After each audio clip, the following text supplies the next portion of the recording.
Hi, and welcome to Under Our Skin podcast. It's all there, black and white, clear as crystal.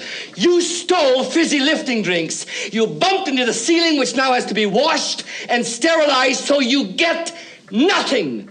You lose. Good day, sir. Hi, and welcome to Under Our Skin podcasting. Today we're here with Joe Capobianco at Hope Gallery Tattoo in New Haven, Connecticut. How you doing today, Joe? I'm doing pretty good. No complaints. Excellent. So, as I do in all of the podcasts, I'm going to start earlier on in your life and move through and, see where it takes us. All right. I was going to say, where'd you grow up?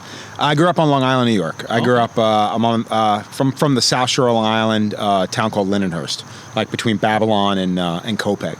So okay, so that's in Nassau? Yeah, no, it's actually Suffolk County. It's it's almost like smack dab in the middle of the island. So, okay. Yeah, on the South Shore. We grew up like not too far from Robert Moses and stuff, you know. Oh, well, yeah. Which is Jones Beach for those of you out there, not exactly. from the area. Probably about 25 minutes from there, I think. Yeah. Okay. I didn't actually realize Jones Beach was that far out. I thought it was a little closer in. Yeah. And what was the childhood of Joe Capobianco like out there? I mean, my dad's from Italy. He moved to the States when he was 21. My mom grew up in Queens. That's where they met, in Queens. My dad owned restaurants back in the day. And for me, it was like my dad worked. Both my parents worked all the time, like constantly working, you know. And so for me, it was just normal. I mean, we had a house on the island.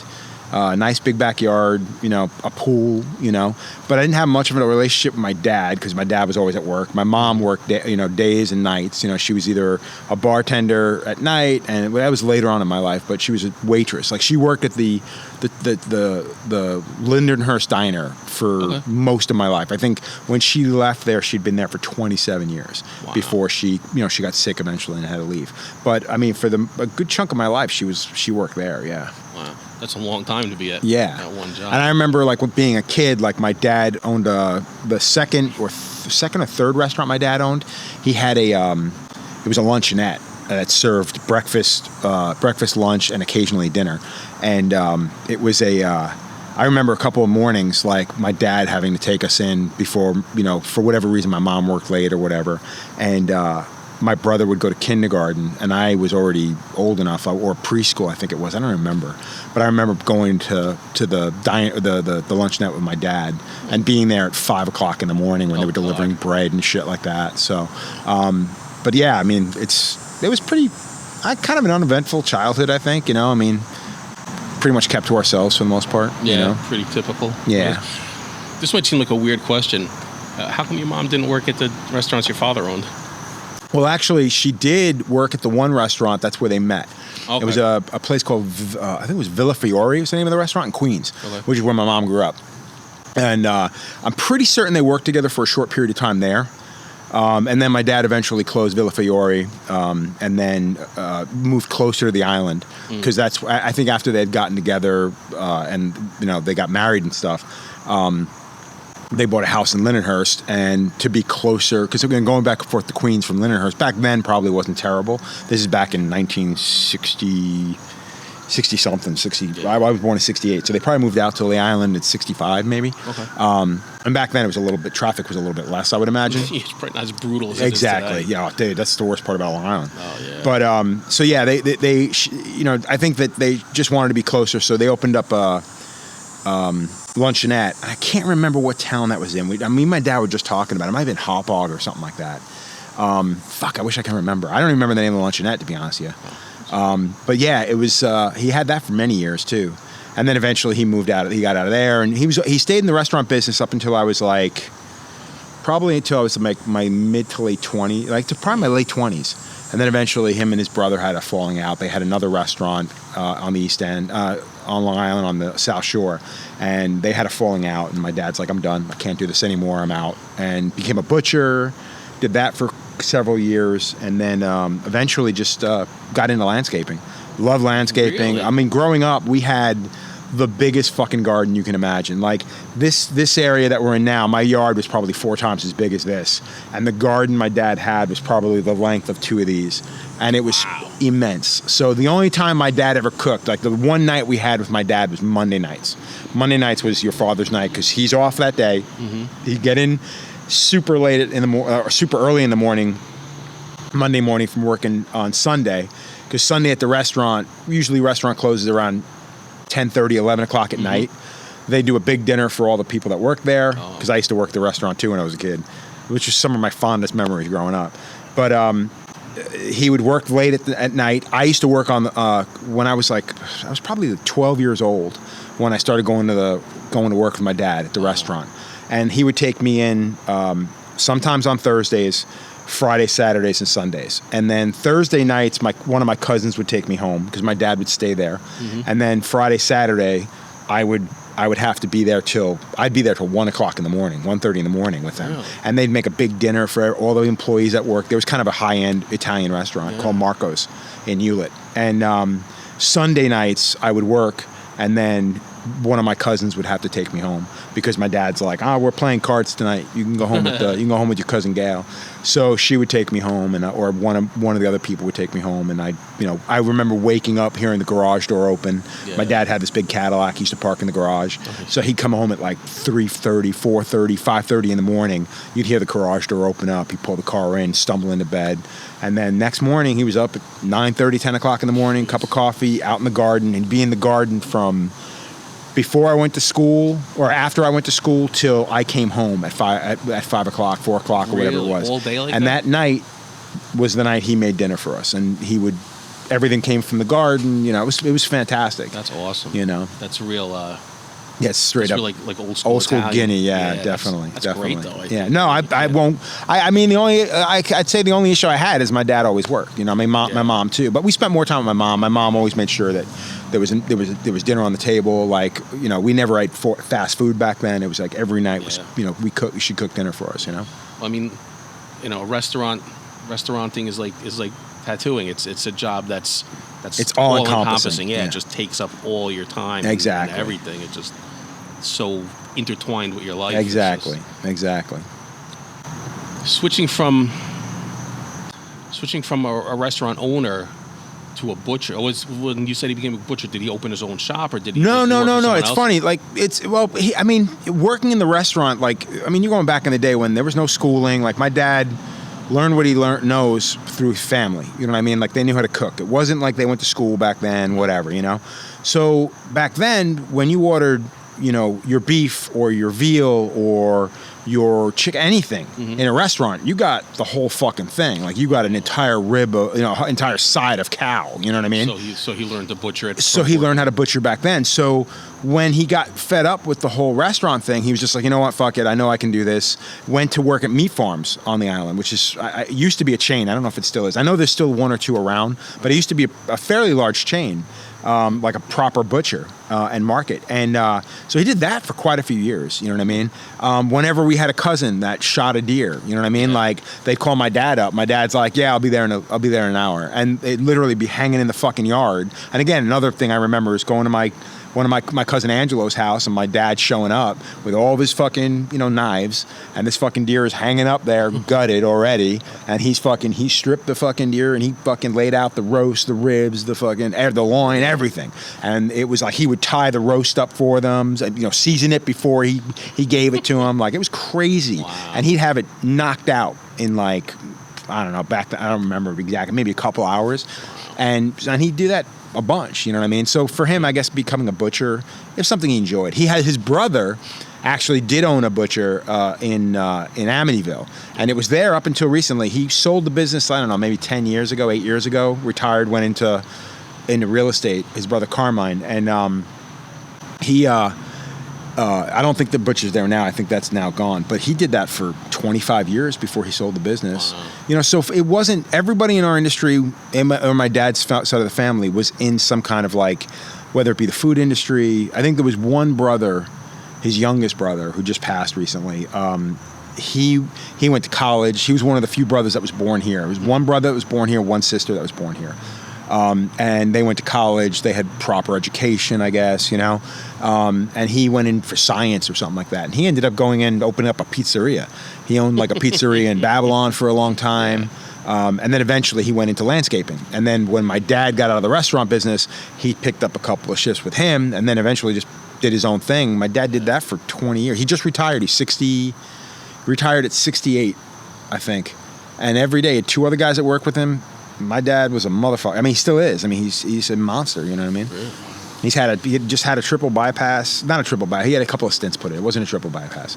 And he's had some health issues, but for the most part, you know, he just turned 80. You know, we just celebrated his birthday 2 weeks ago. God bless. You know, yeah, he's phenomenal. I mean, I can only hope. You know, so that's really something. As you're going through your normal childhood, when you get into high school, which is, you know, the age that a lot of us start to, you know, branch out, do something different. What were you? Was it? Well, I mean, so my entire life I drew. I mean, I remember being a little kid and having those little academic line, you know, the black and white, you know, notebooks. And I remember drawing like I think my first thing I remember drawing was a cousin had a chalkboard. I don't even know how fucking old I was. I was pretty young, maybe 5, 6, and she drew a plane, you know, a real basic plane. And I remember that was one of the first things I drew. And then when I was probably 8 or 9, I remember drawing Universal monsters. I still love the Universal monsters, like the werewolf, the mummy, the creature. Classic horror movie. Yeah, monsters. Dracula. Like I remember doing all that stuff and the Universal monsters and stuff. But I think like high school was pretty much the game changer, because like back then in high school, like everybody's like, I never went to college for school, I never went to art school. Like our high school teachers, there was one teacher named Mr. Ollinger, another one named Mr. Greco, and another guy named Mr. Baldo. Those were the 3 most youngest, like my youngest influences back in the day, because they pushed art. Like if you showed any interest and any talent, they were all about, you know, making sure that you followed that. You know what I mean? Yeah. And that was probably one of the biggest influences, and it was something I always pushed. And I remember, I think another big game changer for me was in 11th grade, I think. There was a guy named Eric Corrales who still lives on Long Island. He was painting a mural on a wall. He was doing the 3 art teachers' portraits in airbrush on the wall. And I was just like, I remember walking by and like, what the fuck is that? Like, what is that? What are you doing? And he's like, oh, it's an airbrush. I'm like, dude, that thing is fucking cool as hell, man. Like, where did you get that? And he goes, oh, you know, it's an art supply store called Pearl Paint and blah, blah, blah. He goes, you know what, man, if you're really interested in it, there's a guy who in the Busy Bee Mall, he teaches people how to airbrush. You want to learn how to do it. So me and another good friend of mine, this guy named Jay Camel, we got a ride, I should say. We didn't run anywhere. No, we got a ride from one of our parents, got dropped off at the mall, and met the guy, this guy named Frank Chinatti. And I could only afford to take one lesson. I was still working. I was working in a restaurant. At that time, I was working at my uncle's pizzeria in Babylon. And like I could only afford one lesson, because I was kind of at that point, like my dad had moved out, my mom needed help with things, so I was helping her. I was working. I was kind of throwing money at her with her, you know, to help her with the house and whatnot. And this is like I was like 16, I think. And I took one airbrush course, bought a cheap little fucking airbrush, and my friend Jay took like 6 of them.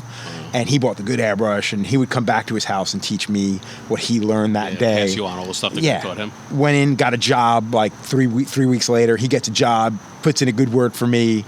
I come out, can afford a good airbrush. I start working. And we did that for like from the end of 11th grade, or the very end of 11th grade into the summer. And then all through our 12th year of high school.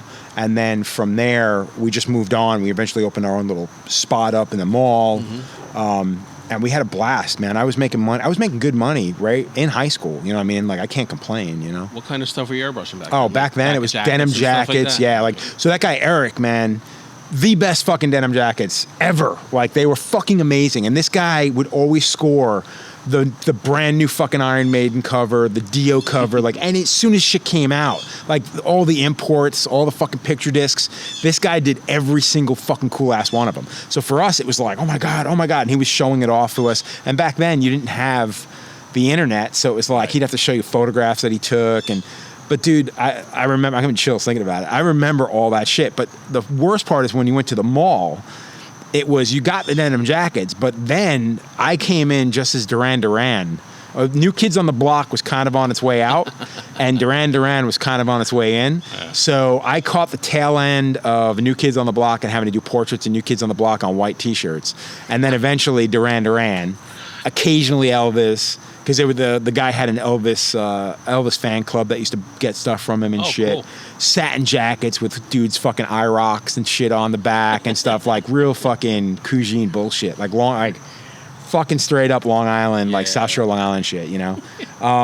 But yeah, I did that for fucking a long fucking time. I mean, but again, it was amazing. Like it was super fucking cool going into work and just being in a mall from, you walk in, it was daylight, you leave, it was fucking, I mean, we paint for like 10 hours, 15, 20 hours. I remember Christmas time, you'd paint from 10 o'clock in the morning till 9:30, 10 o'clock when the mall closed, and then we'd all go back to his house. He'd buy us a case of fucking Yoo-Hoo, and we'd sit in his fucking kitchen and living room fucking just painting fucking shirts and knocking them out, putting them in fucking bags with a tag next to it. It was fucking ridiculous. It was like one step away from slave labor. But it was a blast. I mean, I met guys back then that I wish I still stayed in touch with them, unfortunately. I don't. Yeah. That's cool. I mean, that's really, airbrushing is really I guess an 80s art form. I mean, it didn't really survive out of that kind of one. You know era what's in time, funny? but It was at that time was such a big it's deal. like it was so it's definitely great. looked down on. So I mentioned Christian because Christian's standing right here.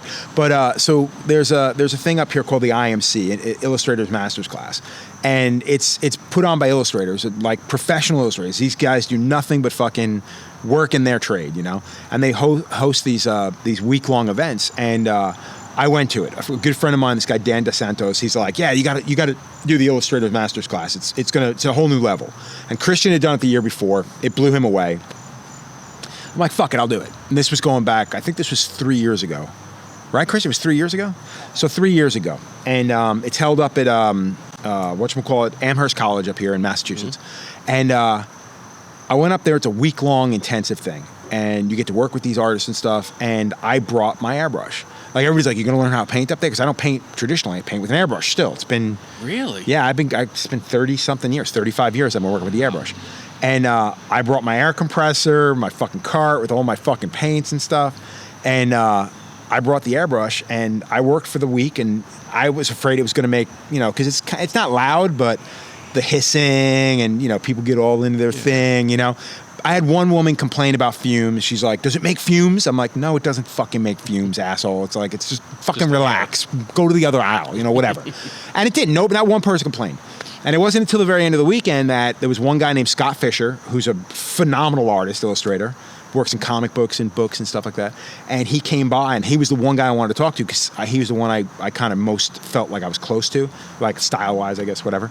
And he was like, oh, you're the guy with the fucking airbrush. And I'm like, yeah. He's like, dude, I used to use one of these back in the day and blah, blah, blah. And I'm like, yeah, dude. Now I feel like a fucking dinosaur because I'm still doing it, you know. But yeah, I mean, that weekend, it was, again, kind of life-changing in a sense.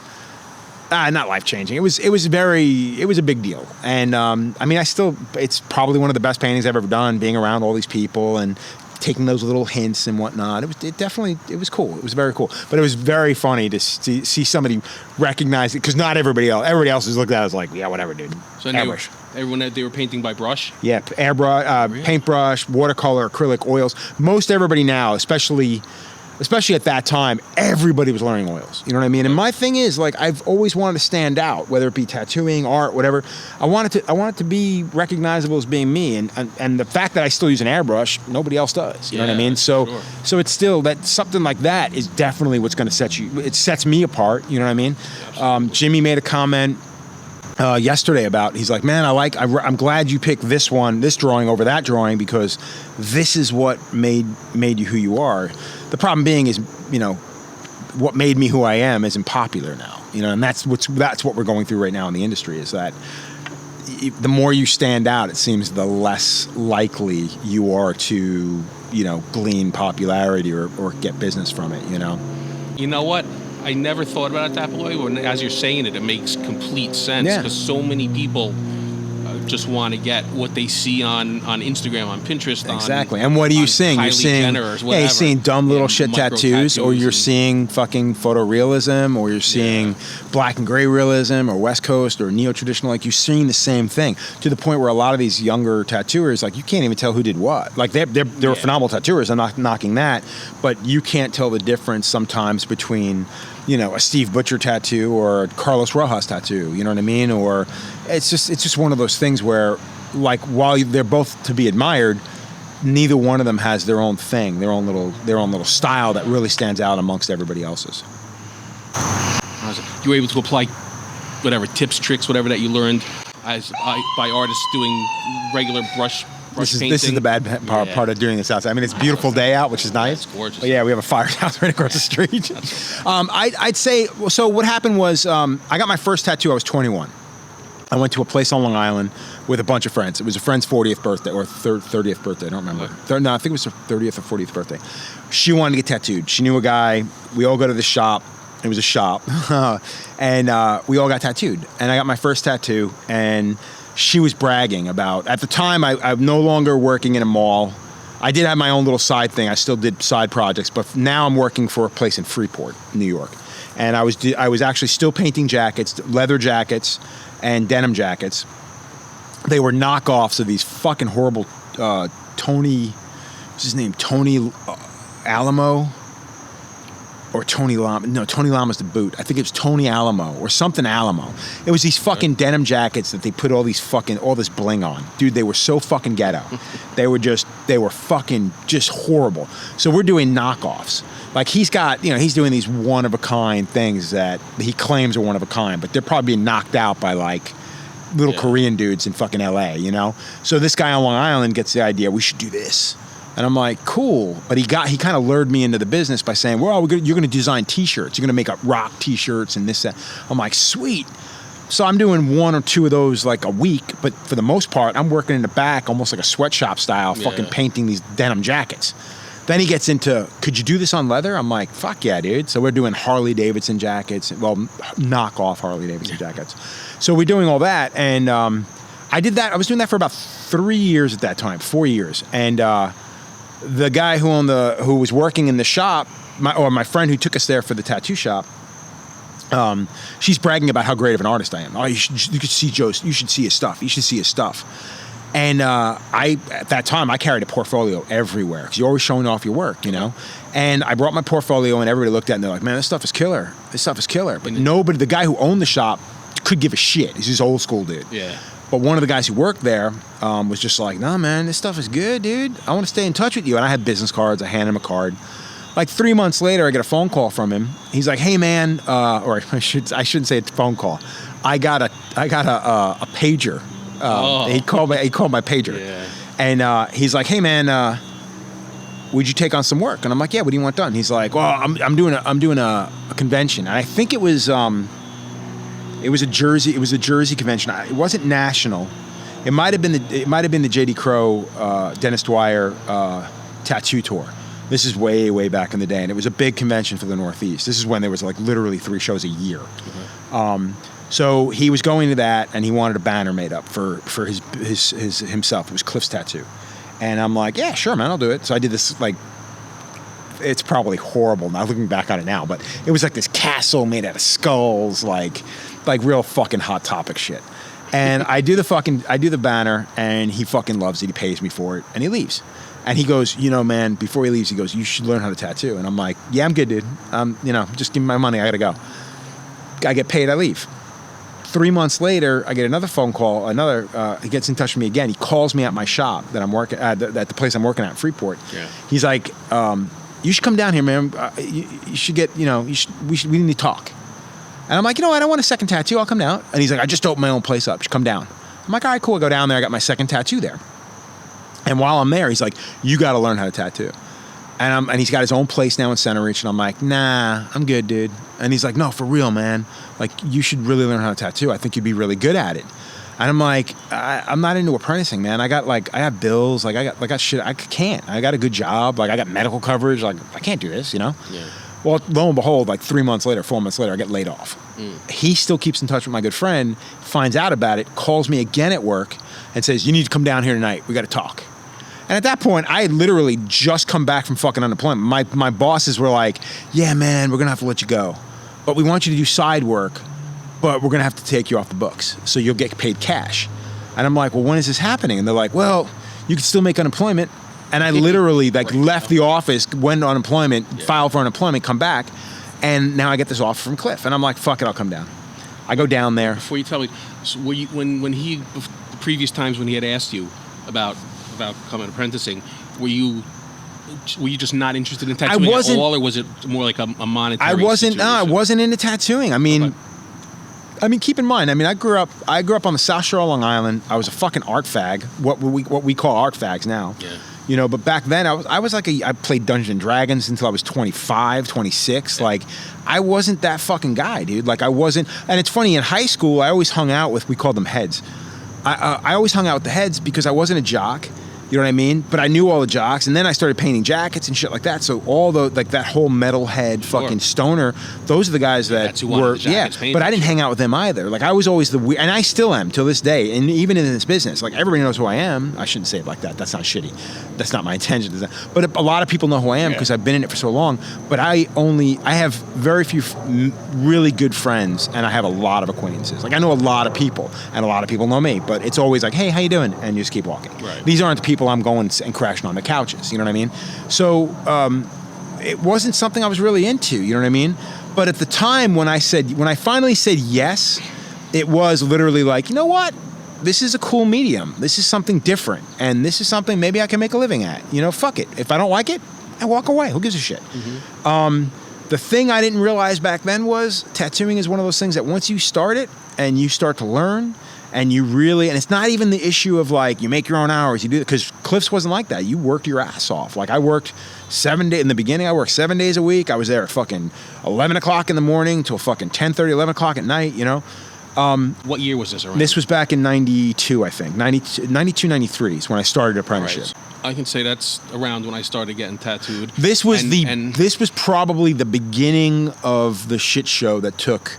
Like, this is when, like, you had a guy who worked for somebody else who still had a day job. A lot of guys back then still had day jobs. Like, they were like, I'm out. I'm opening my own place. And he'd go out and the shop would be open. You know, he'd come in from 2 o'clock on, but he had a guy who worked there from fucking 12 o'clock on, you know? Right. And that's when shops really started to kind of blow up. That's when you had guys who were just like, I don't want to work for you anymore. I'm out. So that was that first generation of, I'm not the typical, and that's probably why I feel the way I do now, where I had a fairly traditional apprenticeship, and I talk shit a lot. I've talked shit about Cliff for a long fucking time because I was hateful in the way I was brought into the business, in the sense that, like, for him everything came to dollars and cents, and I'm an artist. I consider myself an artist. Now I consider myself more of a tattooer. But back then I felt I'm a fucking artist, dude. Fuck this. Like, I don't need this shit. This is bullshit. Like, I always told Cliff, I'm like, you know, I'm not doing this for the money, because he used to hold fucking dollars and cents over your head. Like, anytime I'd get lippy, and I get lippy, like, that was the thing. We fought every fucking day, to the point where if it were me, I'd be like, dude, get the fuck out of my shop. Yeah. You know what I mean? Get the fuck out of my shop. You don't belong here. Fuck you. I would have told him to go fuck off, but he put up with it. And again, I'm an asshole, I'll admit it, you know, but it was one of those things that's like, dude, I'm not, like, he would be like, you're never going to make this kind of money airbrushing. You never made this kind of money. I'm like, A, you didn't know what I made. I did good money. I go, B, I don't give a fuck about money, dude. Like, I'm here because this is cool. Like, I was working with Civ. Like, this day I started my apprenticeship was the first day Civ came into that shop and started working. I also met Sean Vasquez back then. He did a couple of days there, because at the time New York was still illegal. Right. So a lot of guys who wanted to make money on the regular, they would come to Long Island. Okay. And they'd go all the way the fuck out to Center, because Cliff is like, man, come on in, man. I need people here, you know. My first week apprenticing, I met Paul Booth. Paul Booth did a guest spot. He did a 3-day guest spot, 4-day guest spot there. And that was probably the game changer for me, because when I met Paul, I keep saying it's not a word, game changer. I never use that word. But that was probably a real turning point, because it was like, when I met Paul, I came in as like this art fag. I'm like, dude, I'm a fucking artist, man. I'm going to fucking kill this. And then I watched Paul fucking draw like this crazy demon head with the fucking nail coming out of its eye. And I went, dude, this guy can fucking draw. Like, this guy's an artist, and he's not fucking around. Like, this guy's legit. So I think that was a sobering moment, where now I know it's not just a bunch of bikers and fucking dumbasses who play act at fucking, you know, I'm gonna take this this flash design, I'm gonna make it yours, and they go in the back and they trace it poorly, and then it's, oh, look at, here's your tattoo. Not to say that that's not important to learn, you know, but I felt it was more important to try to draw stuff, you know. But to see Paul doing it, that's one of those moments where you go, I'm really not that good.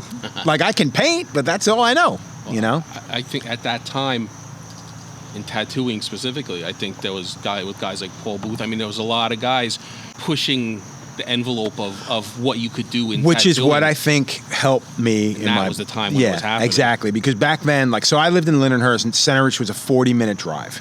Like 45-minute drive. And this is when traffic started getting shitty on Long Island. And I would drive it every day. I was working 7 days a week for the first probably, and the other reason I'm so, I guess, resentful about where I started was my apprenticeship lasted it was literally 2 weeks. I did 1 week of coming into the shop, scrubbing tubes, cleaning needles, because we didn't make needles. We scrubbed all of our needles, because that's when Unimax popped up, Dermographics was there, and National. Everybody was selling pre-made needles. So I never learned to make a needle. I never learned how to mix pigment. I never learned how to build a machine. I built my very first machine with a guy named Tom Butler, who came into the shop probably about 3 months after I started, and saw me as the young guy that I'm already tattooing. 2 weeks in, I'm tattooing. 2 weeks apprenticeship, I'm tattooing, making money. And I think Tom looked at it as, you need to learn how to build a machine, dude. And he's like, and I think what happened was I actually asked Tom, I'm like, I go, man, can you teach me how to build a machine? Because every time something goes wrong with my machine, I get it to Cliff, and Cliff fucking adjusts my rubber bands and hands it back to me. Said, oh, you're good. And I'm not learning anything. And at the time, I it was just you're eager. You want to learn. So Tom was like, yeah, man, listen, I'll tell you what. I'm going to make an order from National. I think we should both order kits. I wasn't going to order a kit, but I think we'll both order kits, and we'll sit down and we'll build a machine together. And Tom is the one that taught me to build my first machine. And then from there, I mean, I'm not great with, I can build a machine, I used to be able to. I don't know about now. It's been a long time.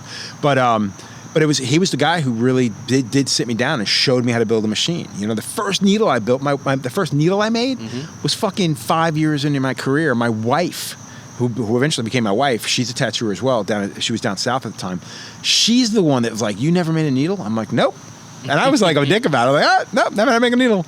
She goes, and she's making needles. Like, she was making my needles at the time, too, because she makes great needles. And she's like, sit the fuck down, you're making needles. And I'm like, come on. And she's like, no, sit down. I made I don't even remember, I think it was like 7 mag or something. I'm like, cool, got it. And she's like, what are you doing? I'm like, I'm going back to work. And because we were at Lotus at the time, and I was just like, I got an appointment. She's like, you're not gonna make these needles with me? I'm like, no, I'm good. And like, I was an asshole. But I mean, so it's one of those things, like, I don't think it was a proper apprenticeship. So that's probably why I'm so resentful. That and the fact that we just butt heads. If you were only an apprentice for 2 weeks and then they put you right in the...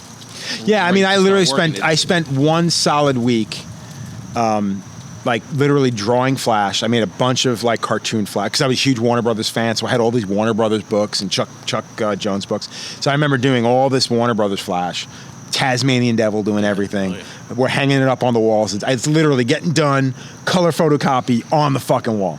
And then I spent cleaning helping clean the shop. That was the one thing with Cliff that I will admit, like it wasn't like scrub the fucking toilet, fucking mop the shop. Like, everybody took, even though I was the low man on the pole, everybody did what they had to do. Like, and that's probably why I was when I opened my own shop eventually, or whatever. It's like, or when they opened Lotus, like, and I was kind of the guy that came in every morning, like, fucking shop's got to be mopped every fucking night. This way, when I come in the next morning, I can clean my setups and go right to fucking work.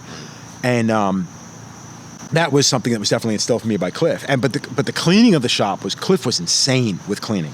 Like, you knew he was on a tear or he was angry about something when he started cleaning toilets, started pulling shit off the top of the shelves and then dusting above everything. Like, I'm like, oh shit, we're in trouble. Something happened. But it was one of those things, like, there wasn't that much to do. I mean, and the other thing too is, and I guess this is me talking shit again, but he knew he could make money. You know what I mean? Like, right. Like, I remember, so after my first week of doing apprentice tattoos, and it was literally like I did 13 free tattoos. I remember the first one I did, and I remember the last one I did. And I remember Saturday night, I had done one apprentice tattoo earlier in the day and then gave up my seat because I was doing stuff for free. There's guys here to make money. And it was 10 o'clock at night on a Saturday night, and Cliff walks up to me, and he's got this little piece of paper. And he goes, hey man, you want to do this? 10 o'clock at night, we're getting ready to start packing it in. And I look at it, it's a little dragon head. I think it was Mauricio. I think it was a Mauricio black and gray dragon head. And I'm like, yeah man, I want to do it. He's like, $60. I'm like, money? And he's like, yeah. I'm like, fuck yeah, I want to do it. You know, immediately run back, make my line drawing, sit the guy down, tattoo it. I got $30. You know what I mean? The first money I made was $30. So it was like, and then from there on, I did my last free tattoo was during that week when I'm charging money. Some guy comes in, one of the guys who works there brings his good friend in, and he says, hey man, this guy wants this big Celtic thing on his lower back. All fucking line work and shading. He's like, you should do this. This is part of your apprenticeship. And I'm like, cool. And I was just excited to do it. I was like, fuck, who cares? I mean, back then we did so much Celtic. You almost enjoyed it. So I do this. I get this giant fucking Celtic thing done on this guy, and Cliff comes in fucking pissed. Comes in, he sees me finishing it. He's like, what the fuck is this? And I'm like, Bob told me to fucking tattoo the guy. Like, it's like, he's like, what are you charging him? I'm like, I'm not. I'm apprenticing, man. Like, this is like, yeah. And he's like, no, fucking bullshit. You're not doing this anymore. That's fucking. And he was mad because he knew the guy. He knew fucking Bob was giving his friend a hookup, whatever. Yeah. But it was one of those things. I'm like, dude, I'm still don't know what the fuck I'm doing. I've been tattooing for 2 weeks, man. Not even tattooing 2 weeks. At that point, I've been literally tattooing a week, like 9 days. Yeah. So he was pissed, you know. And from there on, I've just never charged. I always charge people, man. You know. So it's, and again, when I left there, it was on a really, really bad way. You know what I mean? So. How long were you there for? I was there for exactly 1 year. Like I remember it was like yesterday. So, he basically came in and he was just like, Civ gave his notice. He was walking the next day. I knew I wanted to work with Tom and Civ at Lotus. Mm-hmm. Cliff asked me. I told him honestly I wanted to leave. I was going to give him 3 months notice, and I got fired the next day. And I was like, cool, whatever. You know, and I didn't care because I didn't like working there. You know, Cliff and I fought all the time, so I was like, "Cool, man, I'm good." You know. Normally, I would ask something like, from when you started your apprenticeship to when you started as a full-time tattooer, but for you, it was such a short time. From when you look at your stuff you did then, what do you think of it compared to? Oh God, I mean, it's archaic, but it wasn't. You know what I mean? I don't mean the style of what you did. I mean just the. You know, whatever the technical application. Application. I think the one thing with me, it hasn't changed. Like I still tattoo pretty basic. I'm not full of bells and whistles. Like my bells and whistles come with color theory, which is basic. I mean, it's super basic. I mean, everything I do today is how I learned how to tattoo. Solid line work, clean shading, you know, clean solid shading, clean solid color. You know what I mean? It's a foundation. And that's it. And back then it was Flash. Everything was Flash. Right. Like we didn't draw. I mean, I started drawing Flash my first year at Lotus because I wasn't making any money. So Tom Butler was like, okay, man, you need to make money, draw Flash. And I'm like, and it never occurred to me to do that, like an idiot. Like I'm like, who's going to want to buy my stuff, dude? We buy Eddie Deutsch. We buy Chris Trevino. We buy Jeff Rasher, fucking, you know, Scott Sylvia. You know, you had all the J.D. Crowe stuff. You know, this is before Cherry Creek and all that other garbage, which, by the way, isn't really bad Flash. I just get solid work. But it's one of those things, like back then, like, I'm like, nobody's going to want my shit, dude. Like, I draw like I draw, you know? He's like, just fucking do it. And I started doing it. And lo and behold, people started buying it, you know? So, I mean, I produced, back in that time, like my first year working at Lotus, I must have produced fucking, goddamn, like 70 sheets of Flash. When you say people bought it, do you mean other tattooers and other shops bought it, or people bought it as customers? No, other tattooers. So back then, I think I'd been working at Lotus for 2 years, 3 years. I don't remember. I did my first convention because I'm trying to think. I think the first article came out on me in '95. It was like 2 years after I'd started tattooing, 3 years after I started tattooing. I think it was '95. It was Tattoo Magazine, and I went to a convention in Wilkes-Barre, Pennsylvania, and I was trying to get. No, excuse me. I went to a convention in Richmond. This is the first convention I started selling Flash at. Me and another good friend of mine, this guy Dave Attenito, who owns a shop called Good Clean Fun in Georgia. He basically was like, he's like, hey man, like I'm going to be in Richmond. You should come down to that show. It's a great show. I went down there, walked the floor, was blown away by it, and I ended up talking to Billy Easton that weekend and got fucking smoked. Like, he didn't even want to talk to me about trying to get a booth. I walk around, I run into Mark Fairchild, who runs the Scranton convention, Wilkes-Barre convention in Scranton, Pennsylvania. And he basically is like, I'm walking around with my Flash, And the first time I walked by, you used to walk around with your arm full of fucking Flash. And the first time I walked by there, he just blew me off. I'm like, hey man, you looking to buy some Flash? And he's like, no. And he just turned his back on me and walked away. I'm like, motherfucker. And then my friend Dave walked up there and fucking Mark bought everything. I'm like, fuck this. So I went back there. I'm like, hey man, threw my shit down on the table. I'm like, you want to buy some Flash? And Mark's like, I'll look at it. And he's fucking flipping through it and he's like, that's pretty cool. I'm like, thanks. He's like, you tattoo like this? I'm like, I don't know, maybe. And I pulled my portfolio out, and I had this little gray leather portfolio. You know, I pull it out, I put it on the table, he looks at it. And the article had just come out on me. Like, literally just come out on me, like maybe 2 weeks prior. And he flips through it, and there's a Betty Page I did on a guy's chest. And he's like, this is you? I'm like, yeah, why? And he literally reaches behind the counter, pulls up the tattoo magazine and opens it up. And I had four pictures on one page. And then I think you turn the page again and there was another 4 pictures.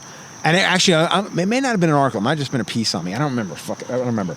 But he had that, and every picture that was in the magazine was in the portfolio. And he's like, I'll take all this stuff. And he's like, man, you ever think of doing shows? I'm like, yeah, I'm trying to get a booth for this one, but I'm getting blown off. He goes, you ever think of coming to Scranton or Wilkes-Barre? And I'm like, no. I was like, am I invited?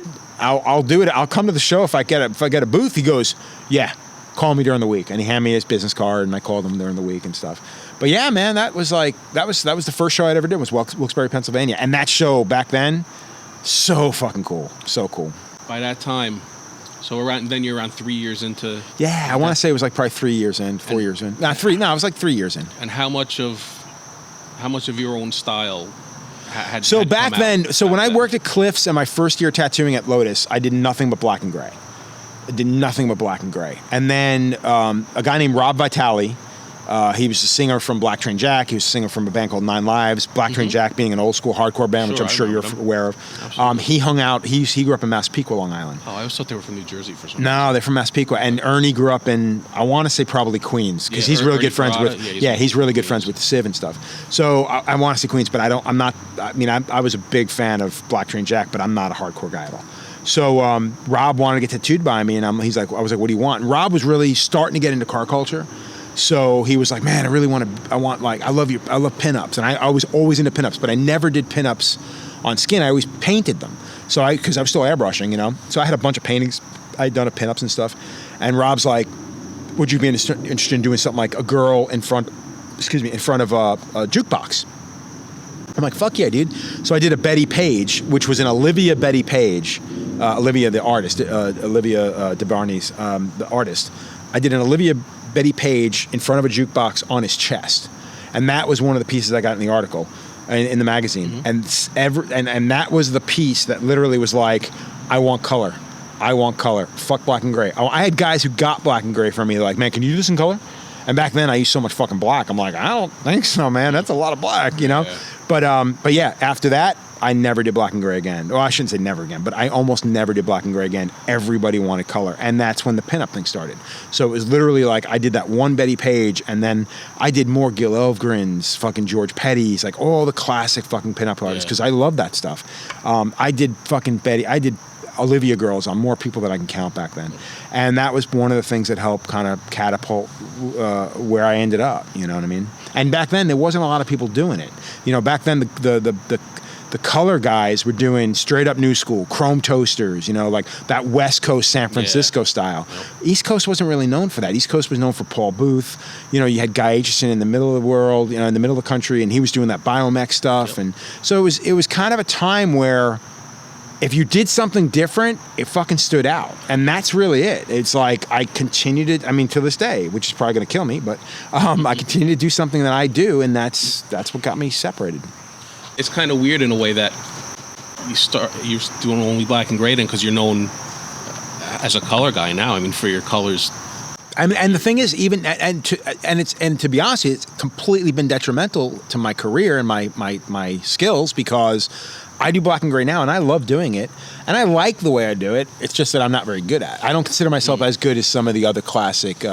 The squirrel in the tree. That'd be amazing if he jumps down here. Oh yeah, I just saw him out. Yeah, between the fucking bamboo. So I mean, I would love to. I mean, it's like anything else. You get better at it by doing it. And the thing is, here I do it when it's asked of me, which is more often than not now. But yeah, I kind of feel like if I had stayed down that road, it might have been a little bit different. You know what I mean? If I had stayed at the Black and Gray, if I had stayed on Long Island, I don't know. It's hard to say. You know what I mean? Because when I left Long Island, things really started to pick up and stuff. So I always feel like at Black and Gray at that time, at least in the early to mid '90s, was a very New York kind of thing. Exactly. I mean, in New York, and I know they were doing it like all the Cholo stuff on the West Coast. yeah, but you know, we didn't see a lot of that by right. us. We didn't see that over here, but I mean, when you looked at in magazines then, which is for me back then, that's how I judged stuff because that was really my only exposure to stuff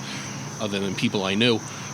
I mean, Black and Gray was not that back much. then. I mean, Then you got a lot of portrait style work. You had like guys like Darren Stairs. He was probably one of the bigger, like one of the earlier portrait guys. I think it's Darren Stairs, yeah.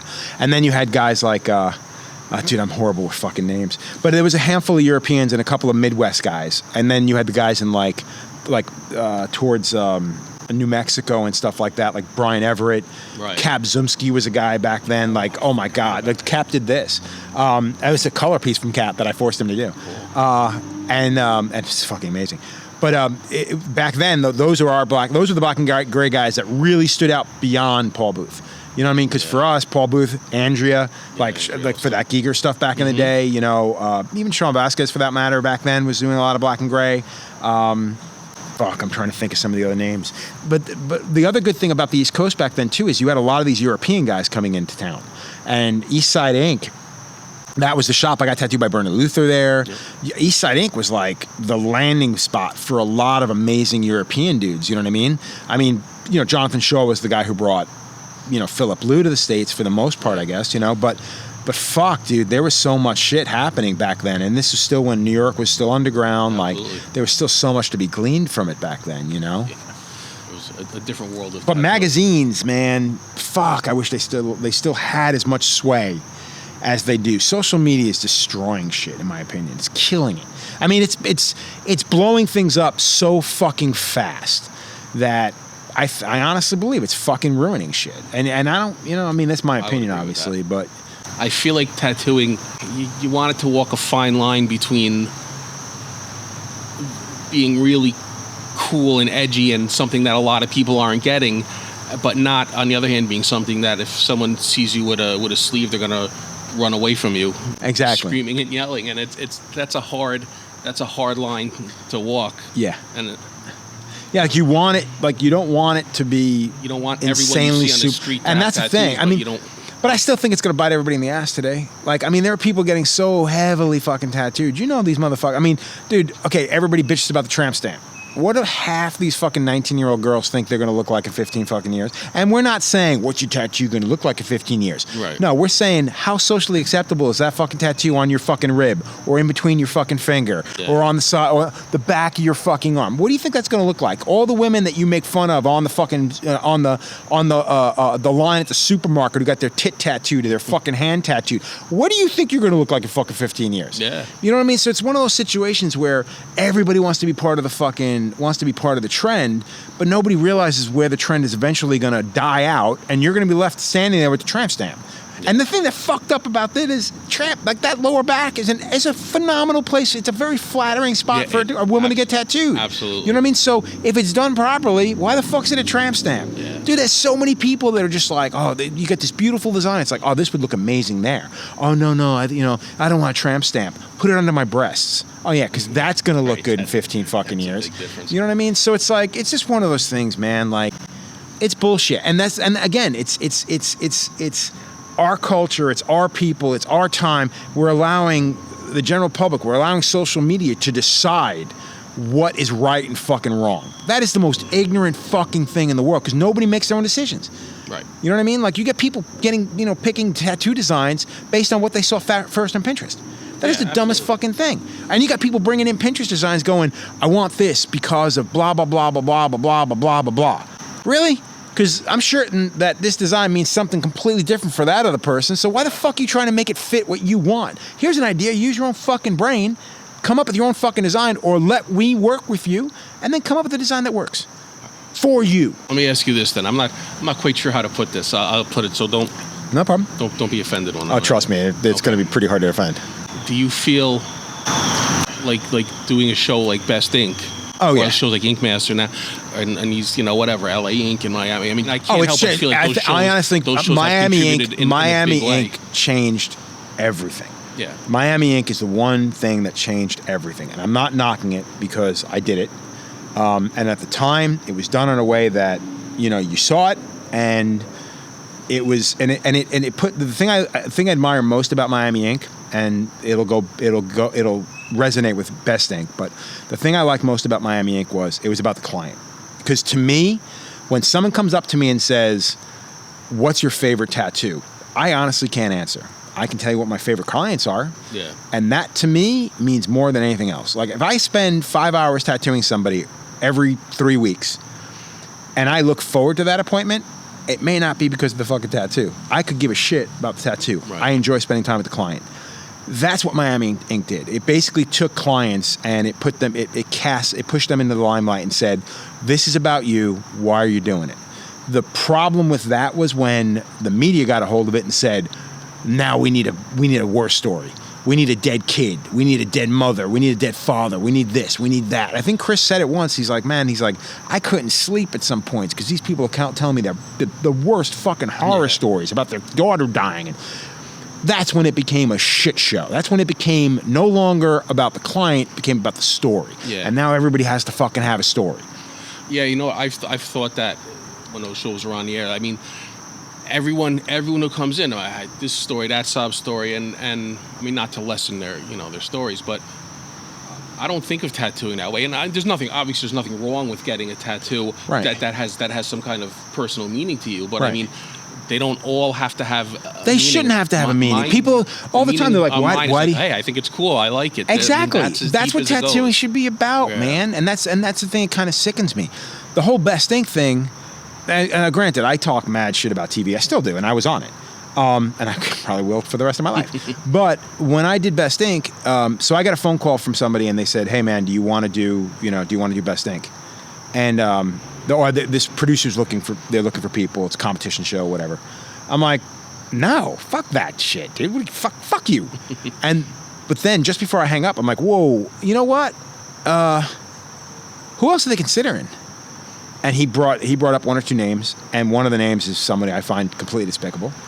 And I'm like, yeah, man, give him my number.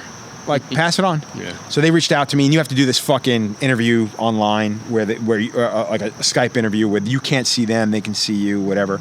And dude, I went out so I literally stand up in front of my computer. My fucking hair's up. I'm wearing a guinea tee. I'm like, at that point, I was almost 400 pounds. You know what I mean? So I was a big guy. I'm just doing this fucking interview. Went on for about 45 minutes, and they come back with, that's pretty dog. They come back with, yeah, man, would you be interested in coming out to California? Like, for real? Yeah, sure, why not? So they flip the bill, fly me out to California. You spend all this time waiting for a fucking car to pick you up, drive you to a studio. You spend fucking an hour waiting, 45 minutes doing an interview, get shipped back off to your fucking studio, back off to your apartment. Like, it's just a lot of standing around and waiting. Yeah. So I go to the thing.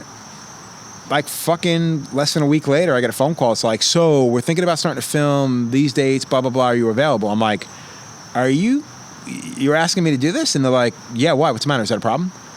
And at the time, I wanted to say no, but I'm like, you just picked a fucking loudmouth fat fuck to be your fucking front guy. Yeah, I'll fucking do it. You know what I mean? And then the best part was when we get out there and we start talking about the what they're doing, it sounded like Miami Ink. It's like these people have a story. Every episode opens with them telling why they're getting tattooed, why they get the tattoo that they want. And to me, I'm like, cool, that's highlighting the client. Mm-hmm. That was really important to me. So I don't feel bad about, having done the Best Ink thing. I'm not going to say it didn't degenerate the industry a little bit, because it probably did, What it's turned into is kind of a fucking shit show and a nightmare, but again, when companies start making money and Spike gets picked up by Paramount, like, I mean, dude, how do you... Fuck, it's next level shit. It's no longer... My only issue with what's happening now with tattooing or with the shows is that I think the tattooers should be paid a shit ton more. Because not for nothing, this isn't a tattoo competition show anymore. Because I'm going to go out on a limb, and I don't know this for a fucking fact, but I'm going to go out on a limb and say most of those decisions are made well before the fucking the tattoo is finished. Yeah. Like, everybody knows who... And the one thing I will fucking say... And I will fucking, like, I never made a decision. Well, I shouldn't say I never made a decision. That's not entirely true. There were certain times where network would come in and be like, hey, we want this person to go home today. I'm like, no. They're like, what do you mean no? I'm like, they didn't do the worst tattoo. And it was obvious that they didn't do the worst tattoo. And they're like, well, we don't want them on the show until next week. And I'm like, I really don't care. I was like, I'm the judge. You know, fuck it. And then they actually brought a network, first season, they brought a second episode. They wanted to get rid of a girl who didn't deserve to go home. And network head comes out, and that was the fucked up thing. They had a network person on set every day. And they were like, well, you know, you're under contract. I'm like, for what? Well, you know, it says in your contract that, you know, we have final say. I'm like, okay, I really don't care. Like, fire me. Yeah. I don't give a shit. Well, you can't do that. I'm like, well, I can, because I really don't care. Like, that's the whole thing. I really didn't give a shit. Right. And that girl didn't go home. There were times where network would be like, we'd have 2-3 people on the bottom, and they'd be like, we want this person to go home. Like, yeah, fuck it. They're either going home today or they're going home next week, so I don't care. Right. But, and I will say, I'm not going to say who it was, but we fought every single season. Every single season, our final 2, we fought to have the person win that episode. So I don't feel bad about it. I will also say that I ain't getting paid Oliver and Nunez money. I'm not getting paid, you know, I'm not getting paid what those guys are getting paid. So I can't say that I would be as honest if I were in my 7th season getting paid some ridiculous sum of money. Yeah. At the time when you're doing Best Ink, and Ink Master was also on, right? Right okay, so when I signed for Best Ink, I called Nunez and said, hey man, what, like, I heard you guys are working on a deal. He's like, yeah, we just signed yesterday. So both shows were in development the exact same time. We both started filming the same fucking week. I think they started on Monday, we started Tuesday. No exaggeration. Our show came out 6 months later because the networks were afraid of releasing. Dude, it's Spike versus fucking Oxygen. Oxygen is a laughable fucking network. Right. It's a fucking joke. They should have never gotten that fucking show. I'm probably gonna go to jail for that, but no, whatever. I mean, they should have never gotten the show. It was a horrible network to be on. It was a while ago, but I mean, I remember actually liking Best Ink better. I think it was more tattoo centered. And therein lies the shame of it, dude. Because like when the show ended, I didn't feel bad. Like the last episode we did was a fucking joke. Like actually, even Teresa and fucking DJ's episode, fucking laughable. Like that last episode, like I was so fucking angry. Like, oh. And it was one of those things when it ended, I was like, cool, whatever. And then the 4th season, they tried to cut, they were like, so we're thinking about bringing the 4th season back. And our contract had just ended. I'm like, okay, cool. Here's my lawyer's number. And they're like, whoa, what do you mean? You're not willing to just come back? I'm like, no fucking way.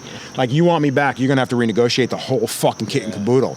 And from that point on, they were like, yeah, we're cool. They just wanted to be able to go to the fucking thing and be like, oh, by the way, we have this. And they weren't going to they were just jerking everybody off. They just wanted something to put on a fucking piece of paper to say they had more than they had. So. Do you feel like on Best Ink now, because now it's been a minute since. Oh, it's been 5, 6 years, 7 years. It might be more. I don't even know. So, is there any artists, any tattooers that were eliminated, or maybe earlier, or maybe eliminated on the show that you're thinking that now maybe you're thinking, maybe they should have gone further, or maybe they could have? No. Okay. Honestly, no. I'm trying to think like on our show especially because there were a couple. Maybe not because of the work they did on the show, but maybe I don't. Maybe I've only followed. I'm honestly super happy that I got to meet DJ because I didn't know who the fuck DJ was. I knew who Teresa was. You know what I mean? I think Teresa was well on her way to making a name for herself before the fucking show. She didn't need the show. They're both DJ, great. I think, was something that I don't want to say the show. I think the only thing the show did for DJ, maybe, and I don't know DJ well enough to say this, but I think what that did I think it opened his eyes up to the fact that, hey man, there's more to the world than Vegas. And I said to him, I think the last episode, I said to him, do not go back to Vegas, bury your head in the fucking sand, and disappear. Because, dude, I had no idea who you were before this show, and you fucking blew me away. Yeah. You know what I mean? And the thing is, like, London, phenomenal fucking tattooer. Fucking Alexis. Like, dude, I think she just got booted off fucking Ink Master a couple of weeks ago. Yeah. Dude, she's a phenomenal fucking tattooer. She's a fucking tattooer.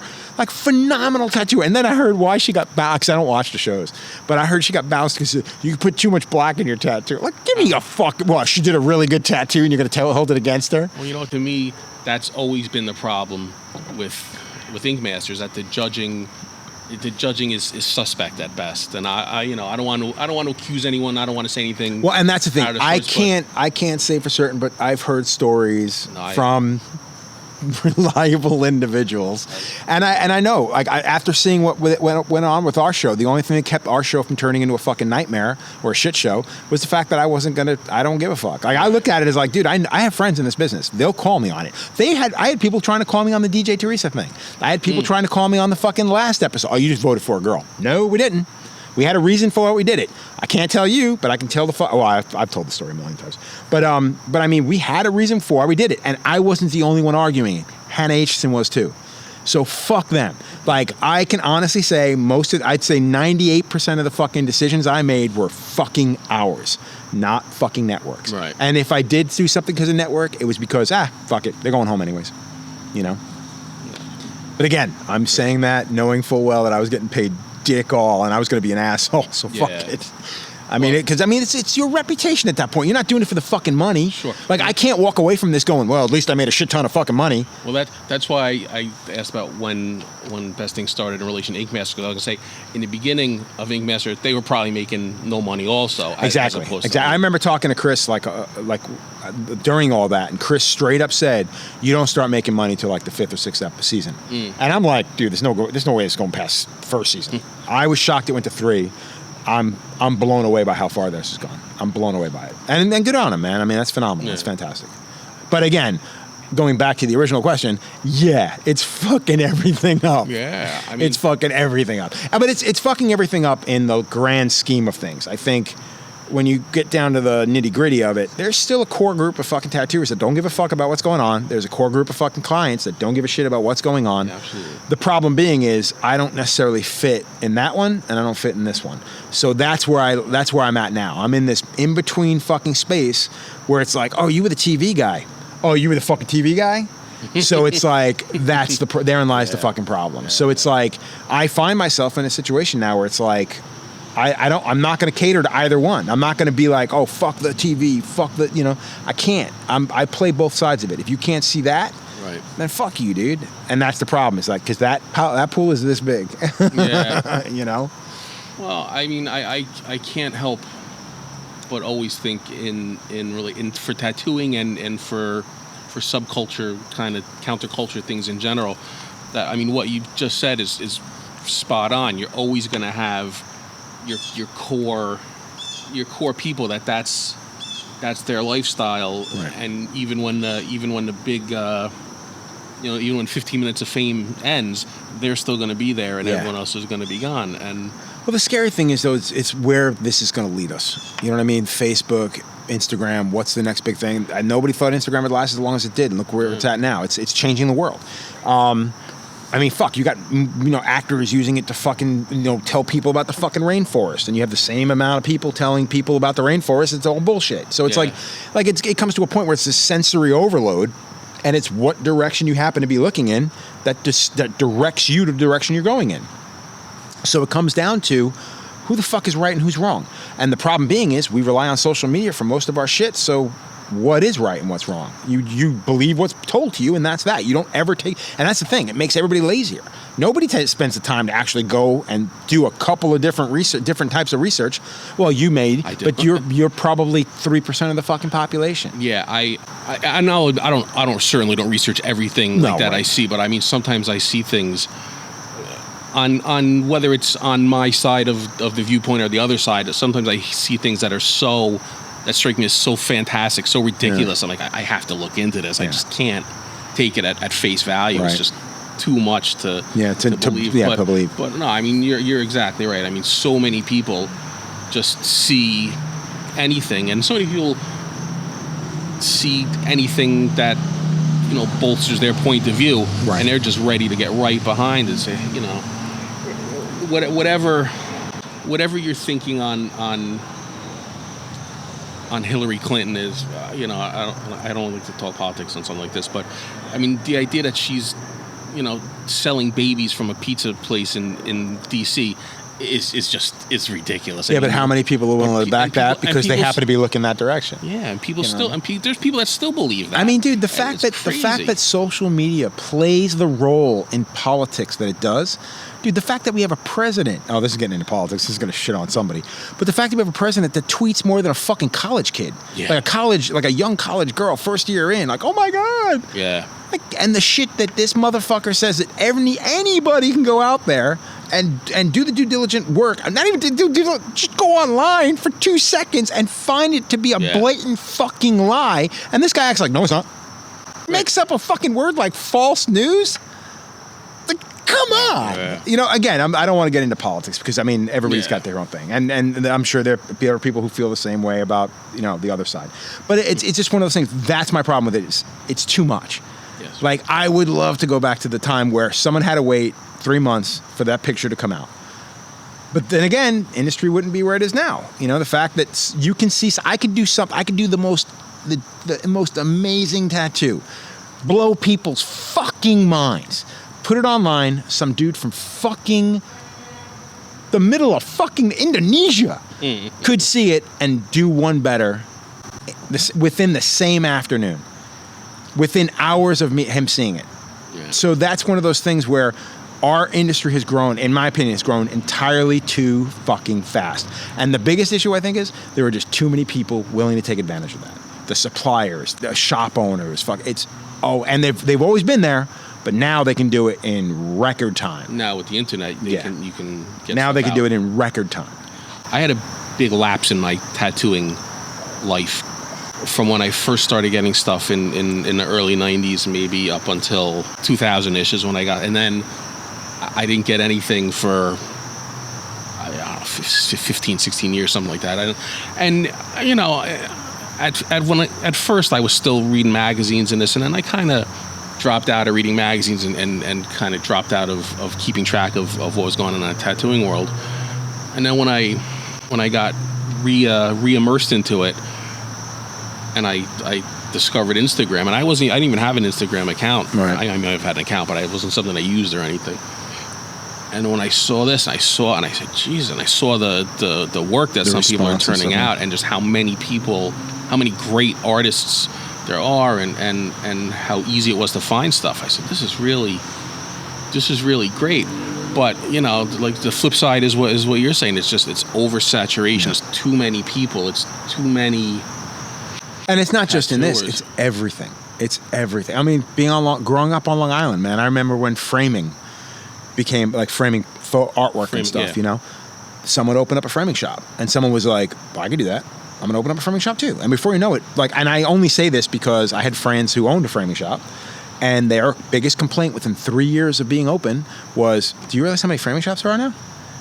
Delicatessens, bagel shops, pizzerias. Like, no matter what you do, if you show this much success, there's going to be 1 million people looking to jump on that fucking bandwagon." Right. And that's sickening, man. It's disgusting. And you got people that aren't even fucking trying. And the worst part is when you get somebody out there who owns a bar, who owns a restaurant, who does something so far beyond what everybody else does, and nobody can appreciate it because maybe it's $1 more a slice, or maybe it's my cocktails are fucking $12 as opposed to $9 or $10 because I don't use fucking fountain soda, I use fucking bottled soda. That sickens me because that's somebody that's a general public that just doesn't get it. Right. And that's disgusting. But that's the world we live in, man. Right, but then that's the world we live in. That's like social media culture almost. Exactly, which is shitty, and that's not going to ever get better now. It's like the planet we live on, dude. We're on the downside, man. Sure. There ain't no way to bring this shit back. You know what I mean? It's like a bad fucking movie, except it's going to take fucking 170 years versus fucking 30 minutes. With all the stuff we're saying with social media and Instagram and blah, blah, blah. The difference that I see from then till now with like so with the immediacy of everything and people just jumping into it and the accessibility of tools of the trade to everyone and is in the past. And I always hate saying like old stuff because I never wanted to grow up and be like, oh, in my day this and in my, but sometimes stuff is what it is. Exactly. In when I started getting tattooed, when you started getting tattooed and tattooing, the people that were like you that were doing something different, doing something more, helping to advance tattooing were mostly artists that fell into into tattooing. Now you have people that are just tattooers. They're whether they're artists to some degree is debatable, but they're just coming up and they're kids and I want to be a tattooer, and that's when you speak with people that are you never hear that. No one ever wanted to. When you got schools opening up, basically telling people you should be you want to be a tattooer. Like there's one down here. Their lure is basically like, have you been told you can't be a tattooer? Well, we're telling them we got a school that can teach you. Yeah. Dude, that is it's like giving fucking candy to a fat kid. Like, are you fucking kidding me? That's going to be your fucking lure. You've been told you can't do this? The fucking tattoo industry trying to keep you out? Nobody's trying to keep your stupid ass out. If you want something bad enough, you should fucking work for it. Having said that, Hal, I was the guy who was basically brought into the business. So it is contradictory for me to say that, but it's not like I was actively pursuing this. Well, that's what, you know what I mean? So I can't. I'm angry because of I'm not angry at the people who want to learn how to tattoo. I'm angry at the douchebags who take advantage of that. Because you know as well as I do, dude. If you open up a school, you take 30 people in, fucking 10 of those people, 5 of those people are lucky to finish the courses that you've given them. Lucky. And if they become, maybe 2 or 3 of those guys are going to be good tattooers, now what happens to the other fucking 30? Now how many of those people are going to work out of their fucking homes or do something stupid or whatever? Like, dude, there's a reason why we did things the way we did. And again, dude, when I got into this business, it started to turn. I mean, granted, it took almost 30 years to get to that point. But the fact is, it's like when Cliff took me in, a nobody who didn't care about tattooing, that was the beginning of it. And I'm not going to knock him for it. I'm not going to defend myself for it. But the difference is, he saw you as an artist. He had seen. Yeah, he saw potential in something, right. which I'm flattered by. But it was one of those things where I don't think I should have been asked. You know what I mean? But I'm not gonna say that I shit on everything, that I did a poor job. You know what I mean? I've had a great career. So it's like, I mean, and I've done a lot. I mean, I've tried to do a lot. I've tried to be, do something positive for the industry, not just I do nothing but talk shit. But there usually is a positive end of things. You know what? I look at it as something. When you're talking about people opening tattoo schools, because I know there's ones around the country and people do videos on YouTube how to tattoo and all this shit like that, and I look at it kind of like the way I always looked at film school since I was in college. When I was in college, I know a lot of kids like, I'm going to film school, and I always thought that was kind of crazy because there's only so many jobs in the film industry, and if you have 1,000 colleges across the country graduating classes with hundreds of kids every year, you're not all going to Hollywood get jobs. Don't make that much fucking money. There's just not that many jobs in the film industry. Even nowadays with where it's so much bigger with all these so many different TV channels, there's still not as many jobs. That's what I'm saying. It's not. But you're not going to have as many good tattooers as are going to go to a school. I mean, and to me, that's at the core of everything. If you're even if you could be the best artist as far as technical application, can you put ink in the skin good, and can you pull a straight line, blah blah, that's great. But if you're not a good artist at the core of it, your work is never going to look good. It's just going to be ugly. It's tough. You're going to be a great painter of ugly stuff. It's definitely a tough call. Like I said, I think everything comes down to just too fucking much. It reminds me to a much, now it's a much bigger degree, but back then it was much less, of the, I guess it was mid-90s, like Marvin the Martian craze, when you had a lot of people that probably never would have got tattoos before were getting Marvin the Martians and the little monster or the Gossamer. Gossamer, yeah. Yeah, and a lot of people are getting that, and Looney Tunes kind of cartoons. Yeah. A lot of people, but on the flip side, they were mostly not getting them that big, and they weren't getting them on their face, and they weren't getting them on. Yeah, it's different. Well, the thing is, now everybody's got to be. You got to be that much more in the face. Yeah. You got to be that much more out there, and that much more noticeable and recognizable. Bullshit. It's all bullshit. Yeah. Nobody does anything for themselves anymore, it seems. Yeah. I mean, I'm not going to say nobody does. Most people don't.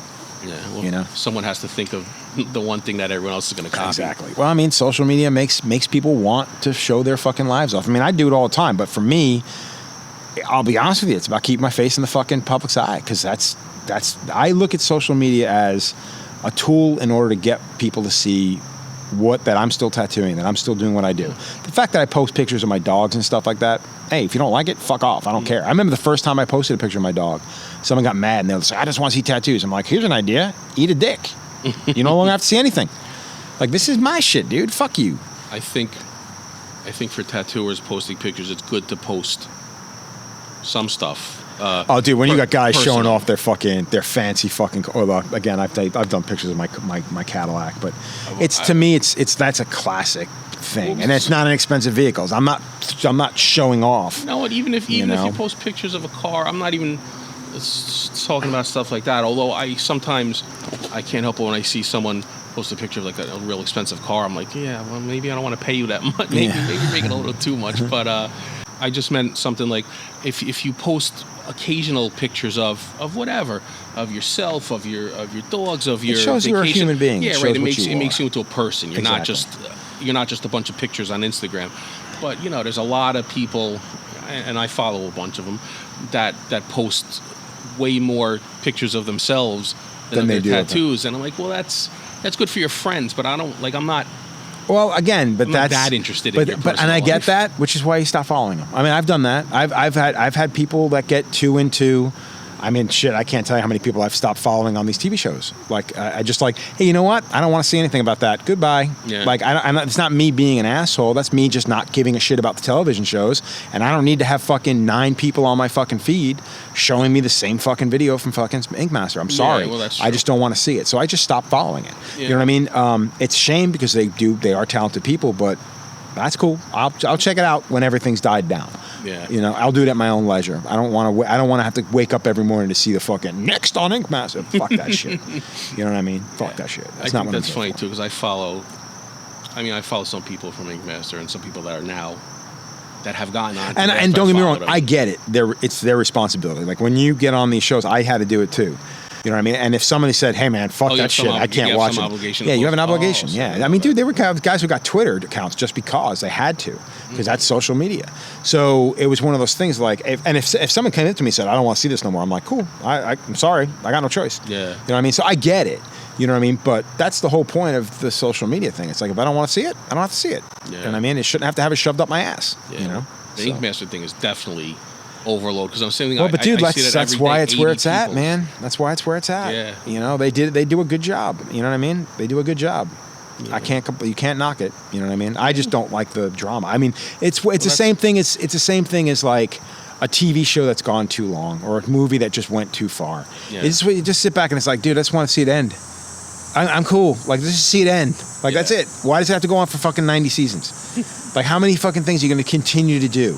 It's, the fact is, the playing field has kind of leveled out. Yeah. Like, everybody a majority of the people on the show are fucking good. So now what do they got? They got drama. Well, guess what? I don't care about drama. And that was part of the difference with the TV show with Best Ink was we focused on tattooing. Well, for the most part, we focused on tattooing. And that's what people want to see. I mean, that's the thing that kills me. Like Spike Network, Paramount. No, but what's the, why am I drawing a blank? No, the one that does all the documentary shit. TLC, Discovery? No. A&E? No, the underground one that got bought out by HBO recently. Vice. It's Vice, yeah. Jesus Christ, I'm fucking memory shot. But when Vice does their things, that's legit, man. Like, those are really, they don't get nearly as much fucking play. They don't get nearly as much play. I think the only issue I have with Vice is the fact that it's like, here's an idea, guys. Turn your fucking head. Not everything is happening there. Yeah. There's a bunch of stuff happening here. Why do we have to focus on one thing right now because that's the only person you fucking know. Here's an idea. Here's a phone number. Call that guy too. Yeah. Because not for nothing, that guy's amazing too, and we should hear about him. It's like when they did that California TV show. Movie on black and gray tattooing. Oh, that's right. Nothing ever happened on the East Coast. It was all on the West Coast, you know? Yeah. So it's just one of those things. It's like, whatever, cool. It's very you know? myopic. It's exactly. Very So tunnel vision. it's like if you're gonna say you're doing your job, like one of my biggest complaints back in the day with the magazines were, it's like, oh, you're a magazine producer, right? It's like, cool. Here's an idea. Why don't you go out and find somebody talented? Like, Yeah. why do you have to wait for us to mail you pictures? Right. You know what I mean? Like, or they'd go to a convention and like walk around and be like, oh, you know, we just didn't get any good coverage. I'm like, really? Paul Booth was here, Philip Liu was here, Bernie Luther was here, this guy was here, this guy was here. And they're just like, oh, well, you know. No, there's no well, you know. You're a reporter. Yeah, like, that's what you fucking all do. these great Find the tattooers are fucking here. interview, man. Yeah. Like when you come back, I remember ragging on a fucking person who did a convention. It was the first Tattoo the Earth, and it was in Pennsylvania. And dude, they did the worst coverage of that show. And it was fucking Paul Booth, Philip Liu, Guy Aitchison, might have been Tintin. Dude, it was fucking hammers. And not one of them was fucking interviewed. They interviewed a bunch of fucking has-beens and a handful of fucking crowd people. And I'm like, this is and I remember running into the person at like some convention and like yelling at them on the convention floor. And this girl walked away crying. I'm like, don't take the fucking job. Like your job was to report on this. Yeah. You literally could have gone into one tent and nailed all 5 fucking guys. And you didn't fucking do it. Eat a dick. Yeah. Everybody misses out on that fucking event. Right. Fuck you, dude. You didn't do your job. And nowadays it doesn't matter because it's all like, oh, I got you. I got this guy too. Right. I got that guy too. You can see pictures of everyone. Exactly. Yeah. So. Do you think maybe she just wasn't familiar with tattooing? No, I think she just shouldn't have been fucking doing it. That's all it is. That's what it comes down to. It's like she wanted a free ticket to a fucking concert. She got it. She shouldn't have been saying she was there working. That's fair. Let's go back to Lotus. So you're at Lotus. So you left Cliffs. Yeah. You went to Lotus. You were making Flash there for a while. You went to Scranton. Or you went to my first convention I worked was Wilkes-Barre, the Ink in the Valley show, and then from there I finally got to do Richmond. I got to do Richmond a year later. Are they still do Ink in the Valley? Not that one. That guy left. The show just died after a while, and now there's a couple of guys from that area that do a convention, and then there was another convention they were all kind of friends called the Reading. It was in Reading, Pennsylvania, called Valley Forge, and that convention became Pagoda. Okay, but Valley Forge had ended a couple of years before. Justin Weatherholtz and Joe Johns, Justin's from there originally. And Joe Johns, who's still there, Justin wanted to do something. And he went back, talked to the guys like Tracy and Brian and said, hey, man, I want to do Pagoda. And, basically I asked their permission, which was the right thing to do. And now Pagoda happens now. So it's the same venue and everything else. Cool. Okay, so you sold your Flash and then you went and you... Yeah, and I worked at Lotus. I worked at Lotus for nearly 6 years. Okay. I was there for nearly 6 years. And in that time, I met a guy named Corey Kruger. Mm-hmm. Corey lived in New Hampshire. He worked for Julie Moon. He tattooed me. I tattooed him. And he's an amazing tattooer. Yeah. Amazing. And he wasn't happy his situation. I wasn't crazy about my situation. I love Civ, but it got to a point where I was like, I was growing up, and tattooing was responsible for that. Like, I would have stayed on Long Island if I'd never gotten into tattooing. My wife often says it. She's like, you would have married a girl, you would have had 5 kids, and you would have never left Long Island. She's probably right. But tattooing changes everything, you know? And I just outgrew it. And I got to the point where I'm like, I don't want to work for somebody anymore running shit that I don't own. And it wasn't even the ownership thing. It was just I don't know what it was. It just got to a point where I'm like, I want to grow as an artist. Corey was the guy I thought could teach me. And we up and left. We went to New Hampshire, my wife and I. And I was there for 3 years. Unfortunately, Corey and I only lasted about a year and a half. Corey's a unique individual. Again, I still respect the fuck out of him. He's just a weird person. We just didn't get along, unfortunately. So he did his own thing. I stayed up there for about another year and a half. Color Bomb, right? That was Color Box. Okay. Yeah, Color Box. And we were in Seabrook, New Hampshire. And then at the same time, my mom still lived on Long Island, so I was coming back to Long Island pretty regularly. And then we were going to go cross country after the whole thing at New Hampshire kind of tanked. And we were going to go to Boston, and nothing really worked. I didn't feel right. Everything felt like I got fucking shit on. So I'm like, I'm out. I don't want to do this no more. And we were going to go cross country, my wife and I. And my mom got diagnosed with cancer. And I didn't want to go back to Long Island because I knew if I went there, I was never going to leave.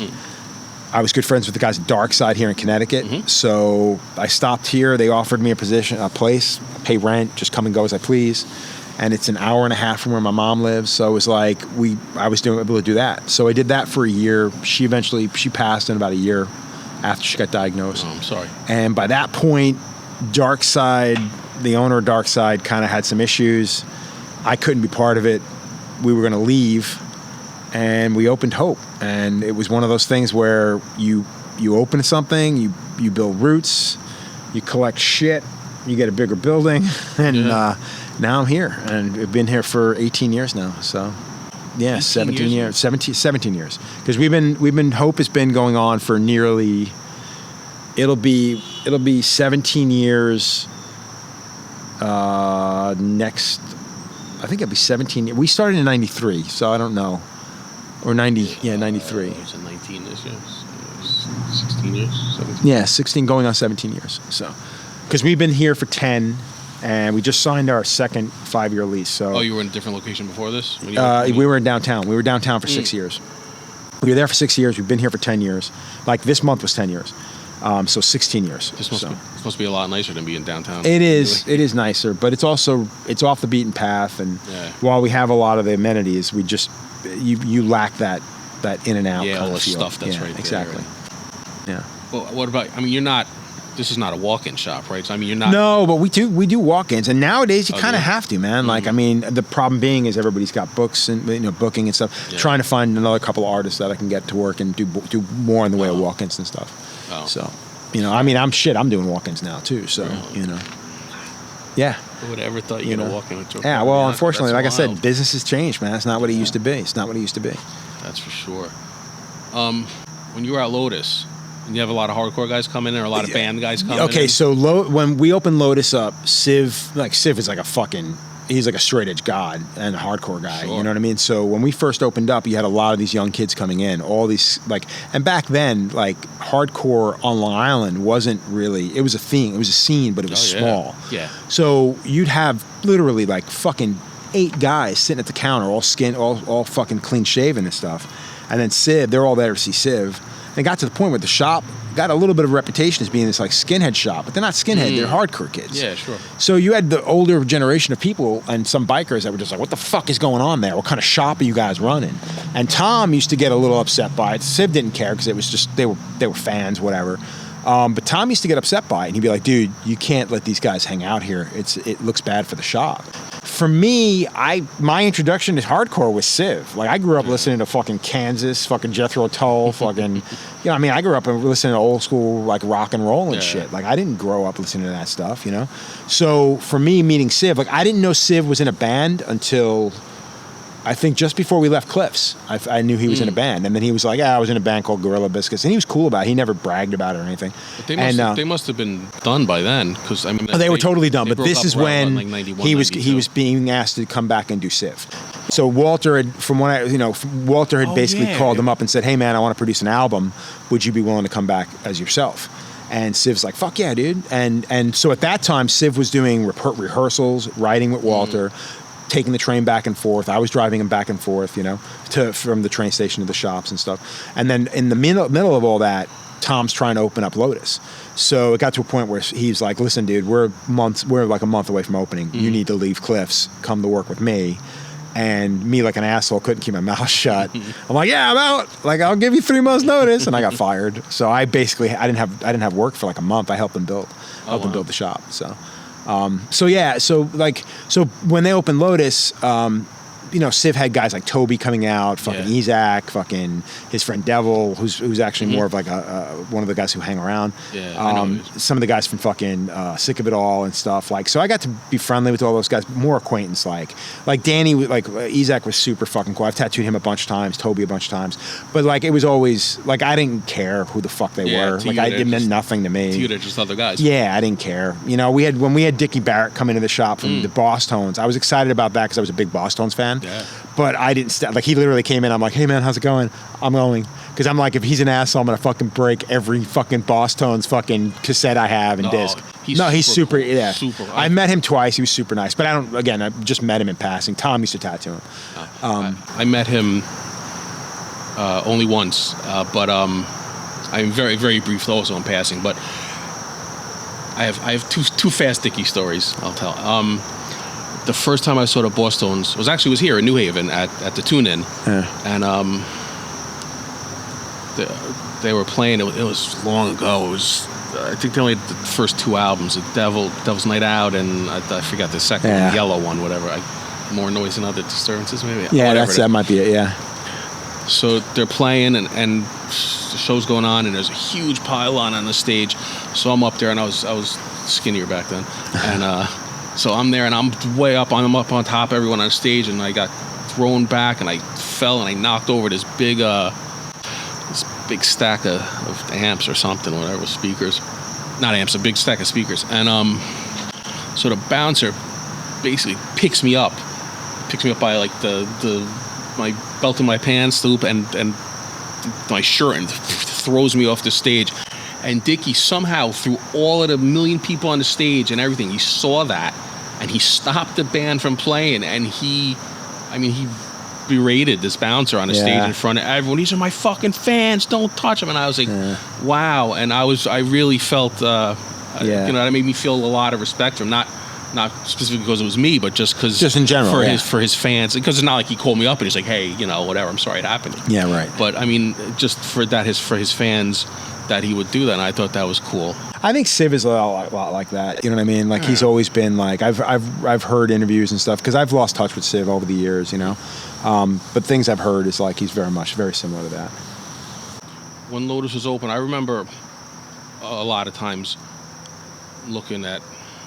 I would say a lot of times looking at stuff in magazines. I don't think he sent that much stuff in, but I mean. Oh, back in the day, we used to send in stacks of shit, man. We used to really go out of our way to try to get stuff in the mags. Nowadays, I'm sure. I remember seeing your stuff. I don't remember seeing Civ's as much, but I remember always thinking, wow, it'd be awesome to get tattooed by Civ. But I mean, his. From what I remember, at least, he does more of a traditional. Yeah, he's more of a traditional guy. Yeah, that's not really my thing. Yeah, well, that was the thing. Like, that's where we kind of separate. He did his thing, I did my thing. We had a couple other guys that did their own thing. You know what I mean? Like, we all did everything. Like, if something came in off the street and picked something off the wall, no matter what it was, we didn't talk them into doing something. Yeah. But after a while, like, I'm sure he's probably doing nothing but traditional now. You know what I mean?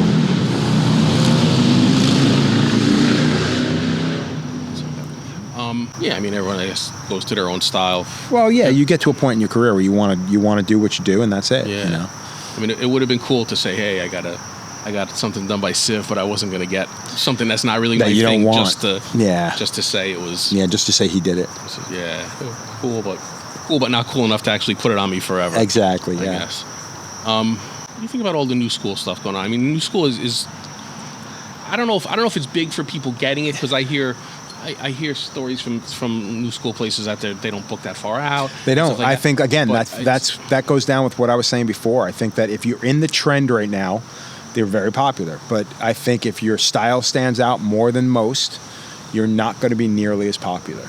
I think the more original you are in certain styles, especially in new school style, and the more original you are, the more you stand out as an individual, the less likely you're going to be to be the popular guy, unless you're in the trend, getting tattooing mainly other tattooers, getting good coverage, maybe getting in the magazines, whatever. On the TV shows.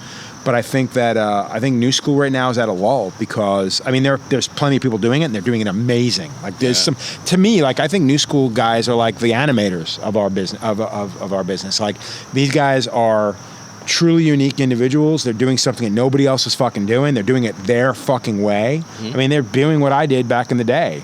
And the bitch of it is, I don't think they're getting nearly as much press as they should, because I think that the general public is so used to seeing, they're just so used to getting what they know they see. Like, I've often used the example of, like, there's a million Michael Keaton Batman tattoo portraits. Michael Keaton was like the worst looking fucking Batman. You know what I mean? But everybody knows that character. Right. Jack Nicholson's Joker was fucking horrible, but Nico did that one back in the day. And why did at the time it was new for color realism. Right. But that became the standard. And now instead of going into a comic book and finding an amazing picture of the Joker or an amazing picture of fucking Batman, you go to the movies. Use the same one. And not even so much use the same one. You go to the movies. You go to something that every normal person's going to see. There's no take on your taste. You know what I mean? Like, I like this style versus that style. No, I like fucking Michael Keaton's Batman over fucking George Clooney's Batman. And that's what it comes down to. And the average person looks at it as like, oh yeah, Michael Keaton is much more recognizable as Batman. No, he's not. The comic book is more recognizable as fucking Batman. Sure. But you have to think, out of all these millions of fucking photos of Batman drawn amazingly, well, I don't want to go through all that. I'll just get this one. Yeah. And that's what the world has come to. And that's the same thing with color realism. Because if you look at a picture of like a great tattoo done well, like a tattoo, like a comic book, reproduces a tattoo, done well, versus a color portrait, I'm not going to say that color portraits aren't going to last forever, but they sure as fuck ain't going to last as long as a regular tattoo. You know what I mean? And they're going to age differently, where a good tattoo is going to age like a good tattoo, and it's always going to look like a good tattoo. A color portrait is not. Now, where's your portrait artist going to be in fucking 10 years when you need to get that thing touched up? Yeah. I've touched on this a couple of times. It seems to be a bone of contention in the tattoo industry about things like that, about color portraits and this hyper-realistic stuff that's going on now. Whether it's good for the industry, whether it advances tattooing, because if you have a tattoo that's most likely not going to last as well, it's going to need to be touched up much more frequently or whatever, than maybe not every 20 years, maybe every 5 or 6 years. Is doing a tattoo that when you first do it, that looks great, but it doesn't have longevity, is that really something? It's tough it's a tough call, man. I think it's on the client. I think it's on the client, and I think it's going to be one of those things time's going to tell. I mean, that's what it comes down to, man. It's what you spend on it, how whether or not you feel it's. I mean, there's always going to be artists out there or clients out there that have a tattoo. I mean, I've seen it where they get a tattoo 6 years old, looks like dog shit, but they're just happy they got it from who they got it from. They're happy what they paid for it. Yeah. And it's one of those things you could look at it and be like, you're a fucking idiot. Like, you just spent a ridiculous amount of money on a tattoo that you shouldn't have, because it's not going to last. Right. Now, you could say that, but I'm not the one that's got to grow old with it. So, and if someone's going to put value on a person's name and what they paid for their tattoo versus what we consider to be good and bad, that's on them, man. If they're going to be a dumbass, let them be a dumbass. Mm-hmm. You know what I mean? Let them. I mean, if there are people who live on the beach and spend millions of dollars on a beach home that they know on the first nor'easter it's going to get washed away at sea. You know what I mean? The difference is they have insurance. Right. You know? One thing I think I've learned over the years, and because nowadays that tattoos are so common, no one asks my opinion on anything anymore. But back, 10, 15, 20 years ago, when it was much less common, and I had, some big stuff, and so a lot of guys would ask me, "Oh, what do you think about that? I got a tattoo also. What do you think it is?" People would show me, and I saw so many pieces. Yeah. I'm like, oh God, these look like a little kid did. Like, they look so bad. Yeah, but you can't be the one to say that. But so I never want to say it. So at first I would try to say something like, I was real ambivalent. Oh, where'd you get that? Or they try to just kind of blow over the question. But what I think I learned over time is that the most important thing is that the person who has it is happy with what they have, and you can't take it away from them. Even if it looks like shit, if they like it, then whatever. Who am I to say? You can't take it away from them. Yeah, I agree. But let me ask you something. When I asked about the new school, what I was thinking in the back of my head is that I feel that you're probably one of the progenitors of that style. Well, yeah, I mean, because nobody was willing to take those chances back then, and then when they did, they were kind of tending to followed the trends, the chrome toasters, the fucking everything in a blender, what I mean, like those were the things that became. Somebody did it first, but then everybody followed after. I think the difference was that I I did something in a style that was recognizable as being mine, whether it be good or bad. I'm not going to say it was great. And I continue to do it, and people continue to, and getting the press and getting it was a smaller world back then, man. So I could stand out more. And, just because I did it first doesn't necessarily make it best.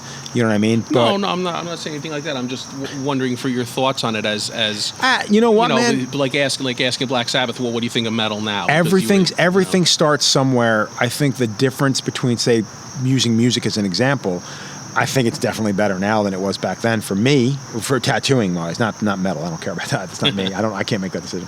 But I mean, for me, it's like, there's some fucking talent out there. I mean, I've been tattooed by him, Victor Chill.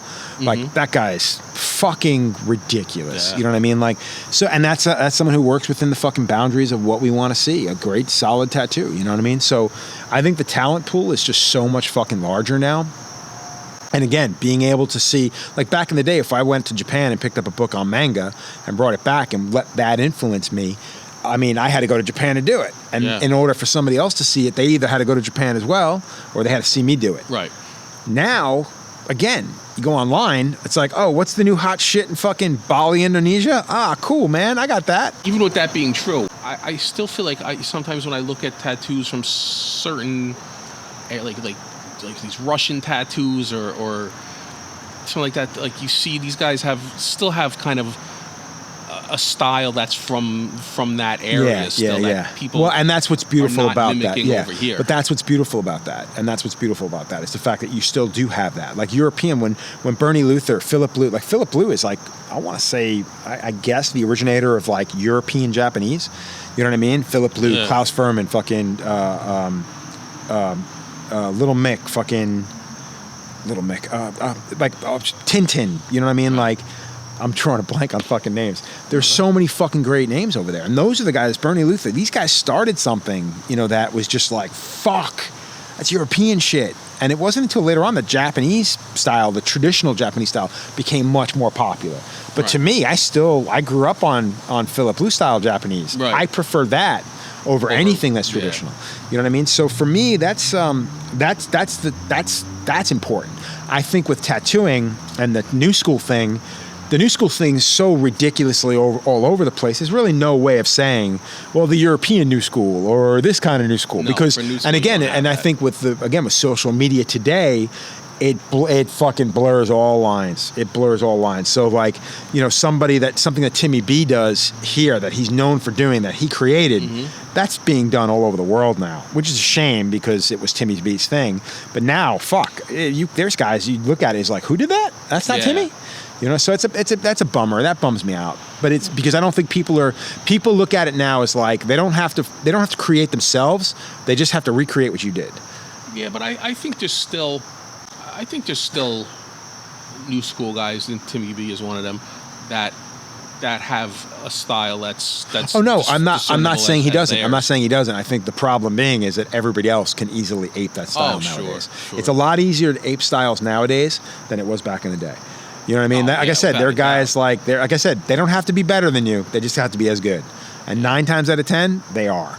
That's the scary part. I know that in the existence of tattooing, there's always people that just want to get anything and are not that picky about what they're getting, and they just want to get something and have something or anything, and yada yada. But I mean, I see.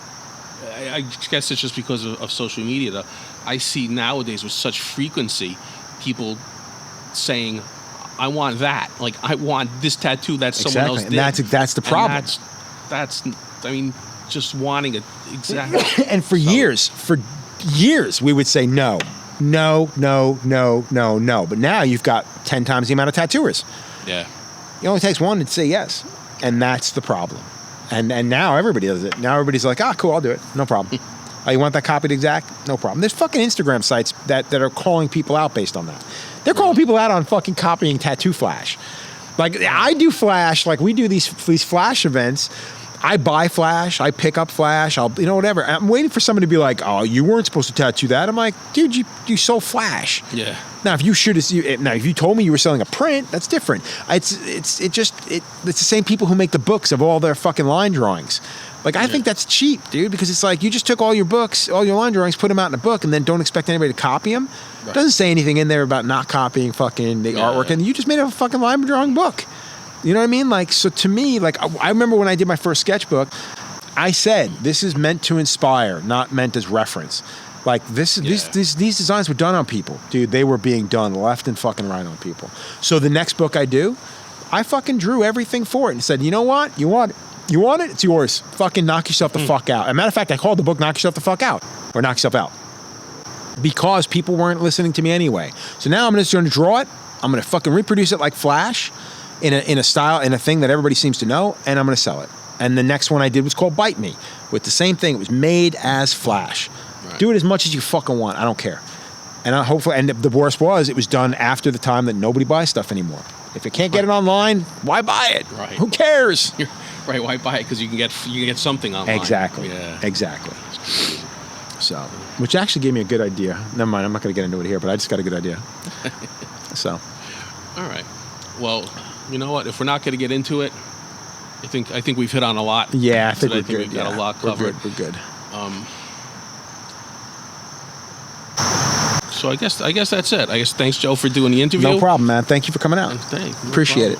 My pleasure. And thanks for being an awesome tattooer for such a long time, and I certainly think inspiring a lot of people artistically. And I think that's what I was getting at with the new school. I think, like I said, I think you were at the forefront. I think without your style, I mean, would it have developed? Maybe, but it would have most certainly developed. I think you were